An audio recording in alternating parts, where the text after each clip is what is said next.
All right, I'm gonna pull a Michael Wood here and pull up my questions. I'm also not on Twitter here. Well, first of all, thank you for your flexibility this afternoon. I have it's been one long adventure to get here today, but I had to be here, much like you did as well. So I'm very grateful that I still got this opportunity, and now I can take advantage of whatever crowd that Kinzinger is going to drum up here.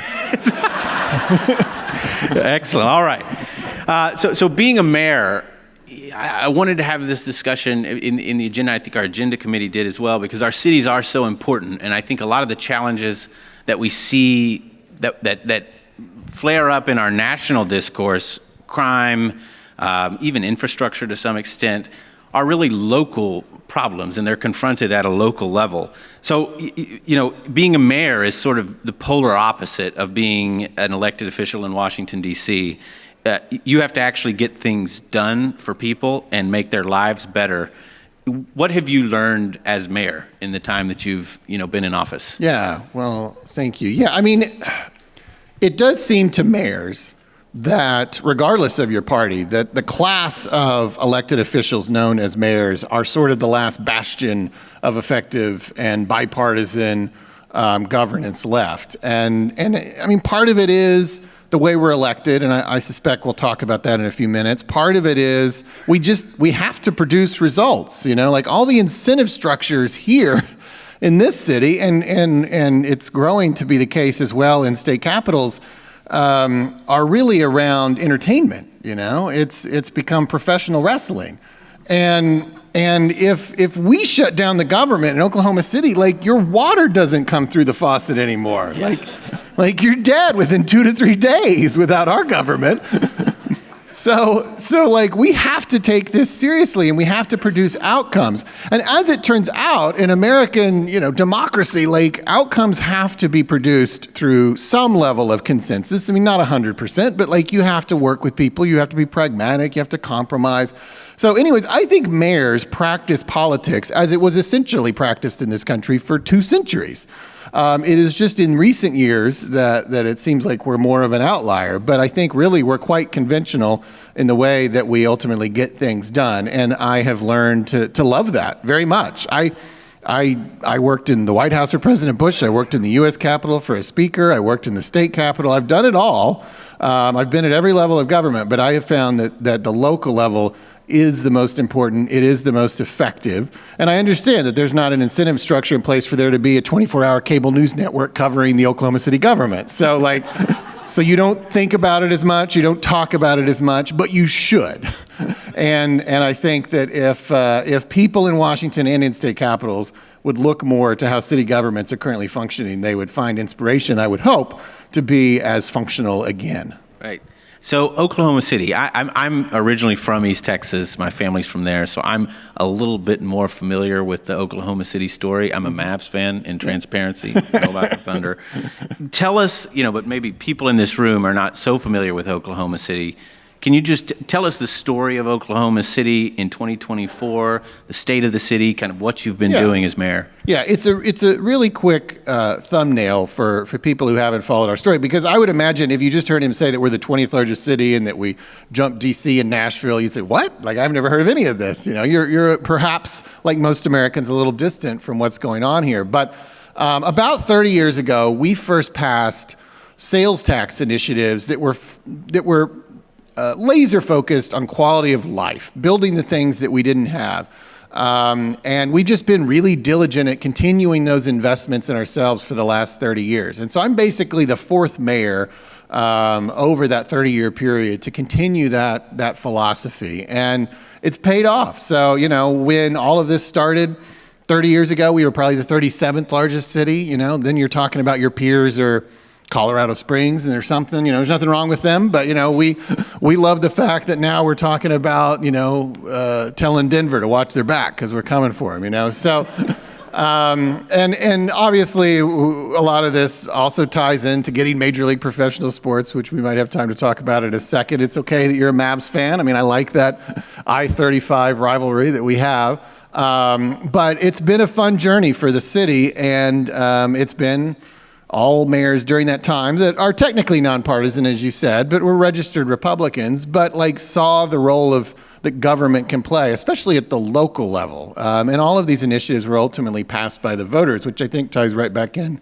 to one of the principles you've been touting this weekend, is just local control, local governments, local people make the best decisions for their communities. And we think we've been doing that for 30 years. One thing I find pretty interesting is the county at the heart of Oklahoma City was pretty evenly split, I think, in the 2020 presidential election. 49% Trump, 48% for Biden.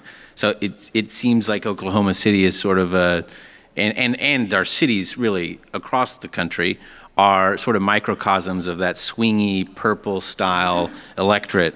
But you seem to be winning elections by pretty wide margins in those areas. How? Yeah, so you're right. So Oklahoma City is pretty purple. You probably correctly think of Oklahoma as being a red state, but the city is purple. And as you said, most cities are purple at best in terms of their politics, more likely to be more blue than us. But we are like a kind of when you have the two presidential candidates in 2020 within a point of each other, that's a pretty good microcosm of the United States. And our diversity, we're really only about 50-50 in terms of white and non-white. And under the age of 18 is 60% non-white. We have a fast-growing Latino population. We have a long-standing African-American population. We have Vietnamese refugees who came in the 70s and 80s. We have a lot of diversity, again, just like the country. My personal elections, however, have shown that people who might be registered Republicans and registered Democrats are capable of casting the same vote on the same day. But even more importantly, so too have our initiatives passed by wide margins. So in 2019, I led the charge on MAPS 4. So MAPS is our brand name for that sales tax initiative I mentioned earlier that we've been passing for the last 30 years that's focused on quality of life. This is a $1.1 billion initiative, 16 projects, and it passed with 72%. Now, I have been in politics essentially my whole adult life. Like 60% is a landslide. We don't have words for 70%. Like they don't, those outcomes don't happen, but they're happening in Oklahoma City. And then just last month, 2 months ago, we had an election for a new arena. Then we went through a long 2-year conversation about that, and this was a vote of the people, and it got 71%. So obviously, if you're in a city that's 50-50 in the presidential, but other candidates and initiatives are getting 70%, people are voting the same way. They are finding some sort of common ground. I'm very proud of that, and I talk about it a lot as mayor because I think it's like a unique political culture that at one time the country was capable of, right? Like Ronald Reagan won 49 states. Like we're capable of all coming together around a consensus. It just hasn't happened in so long we forget that it's possible. But we're doing it right now in Oklahoma City. But we cultivate it and we protect it. So where Cecilia and I live in Hoboken, our mayor, Ravi Bala, the initiative in the city, the big thing that everyone is focused on is getting the rats out of the street. There's a lot of rats in the trash, and there's like this rat campaign, and there's flyers on our door every week about we got to get rid of the rats. So I think his political stock rises and falls like every time a rat scurries across the street. So that's the story of Hoboken. But I know Ravi. We went to Israel together. He's a great guy, by the way. He's learned a lot about extermination, I'm sure. But how do you think about your objectives as mayor, and what is the ideal outcome, start to finish, of for a conservative mayor? What are the objectives you're really trying to focus the city on? Yeah. Well, though, as I've said, I come to the position trying to build consensus, across party lines, ethnic lines, gender lines, geographic lines. Every city's got their different sides of the city, right? Every city's got, that person's from the south side or that person's from the east side. Building all that is really important. But I still come at it from, I was a Republican. I am technically a Republican, so I come at this from a conservative worldview. And I think that a conservative mayor is still trying to push and nudge things towards outcomes where, the tax level is at a reasonable level. I'm not a I'm not no government. I'm just limited government. So I mean, I love that when we do things that are a little more proactive from a tax perspective and from a government perspective, we take it to a vote of the people. That just happens to be the way it works in Oklahoma. We have to vote on these tax initiatives. But I want to keep taxes relatively low. I want to keep, obviously the regulatory environment friendly towards business. There's things that happen in other cities. No offense to them. I don't know, what they go through. But like when I hear about soda tax and straw bans and we never even think about stuff like that in Oklahoma City, because that's just kind of against our free market ethos. So I think that's an important indicator of a more sort of conservative city government. And obviously staying focused on the basics. I mean, it's fun to talk about the thunder, but at the same time, you got to have, strong public safety commitment. You got to be doing everything you possibly can to keep crime low, and that's a multifaceted effort. But, I think that's essentially what it looks like. The irony is, to me, as you said earlier, I mean, 27 of the 30 mayors of the top 30 cities are registered Democrats.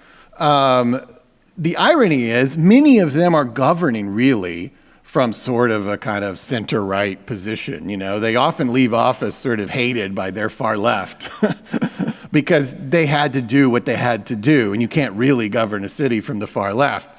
And so it's sort of the tragedy of Republican politics for many decades that we're basically letting, another party run cities, which we should have a better foothold in, because that's where people live, using our philosophies.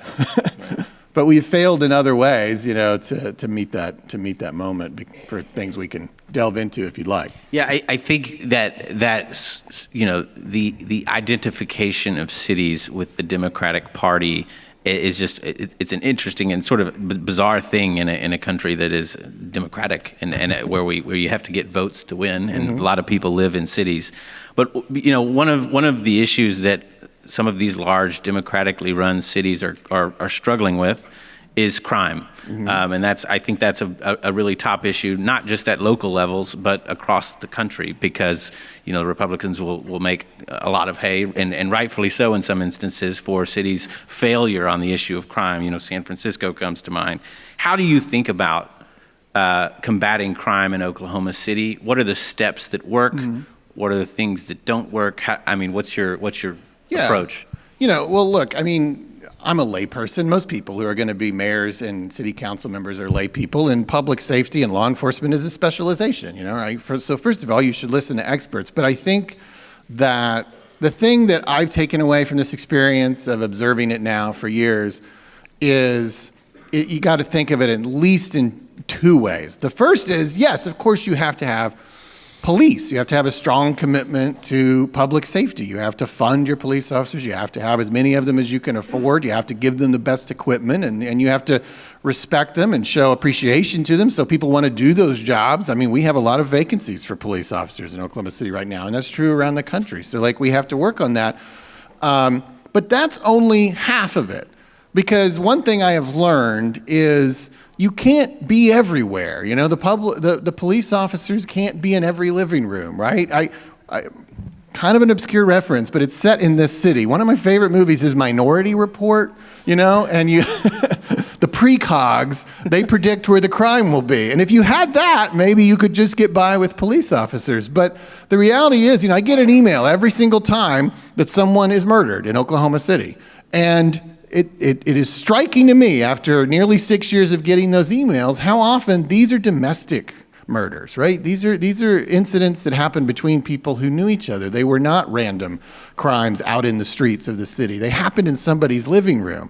So police can't do much there, right? Not at that moment. So what are you doing to interrupt violence? What are you doing about the core causes of violence and crime? And so that's a thing you also have to invest in. You can't just do that, and that's kind of where the far left gets off the rails, is to get too focused on that, and they don't want police officers. You got to have both, because you got to kind of catch it at every possible step of the process that you can. But in Oklahoma City, in MAPS 4, we have a diversion hub. The diversion that we're referencing is diverting people away from county jail and prison. We're getting them in touch with the services. They've committed relatively low-level crimes, and we're building a place where they will go to get not only the legal assistance they need, but most importantly, the job support, the mental health and substance abuse services that they need, so that they're diverted away from that life. We're also building a family justice center. We call it Palomar. That's the local name for it. But it's basically a resource center that brings all the services together for survivors of domestic violence, trying to break the cycle. These are just a couple of examples of how you also have to think about crime, not just in terms of more police officers. You need that, but I've just seen too many incidents, especially in certain districts and things, where you couldn't have possibly enough police officers. You had them practically every 5 feet, and something still happened. So what else are you going to do to stay ahead of it? So that's where I think maybe a purple city is well positioned, because we have enough people kind of who see both of those perspectives, and you got to do both of those things. So let's talk sports. Obviously, one of the things that has really elevated Oklahoma City was the arrival of the NBA in 2008. You're a big Thunder fan, obviously. I don't know if you could have gotten elected if you were a fan of any other team. But how have you kept the Thunder in Oklahoma City? You know, we hear a lot about these public-private partnerships. I know in Dallas, they built a new Ranger Stadium, and it's always a topic of intense debate among citizens.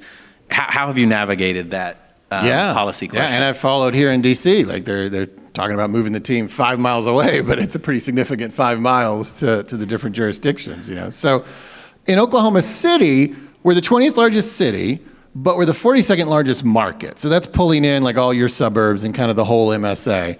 And that's ultimately what matters to the NBA. Mayors care about who lives in your city, but the NBA cares about who lives in your market. Well, there's about 30 teams in all the major leagues. So if you're 42nd largest market, just do the math. You're kind of on the bubble, right? Like none of those leagues feel like they have to have a team in your city. So it was a whole thing how we got that team. I literally wrote a book about it that if you're really interested, you could pick up. But it all happened because 15 years ago, we got an opportunity basically to audition for the NBA.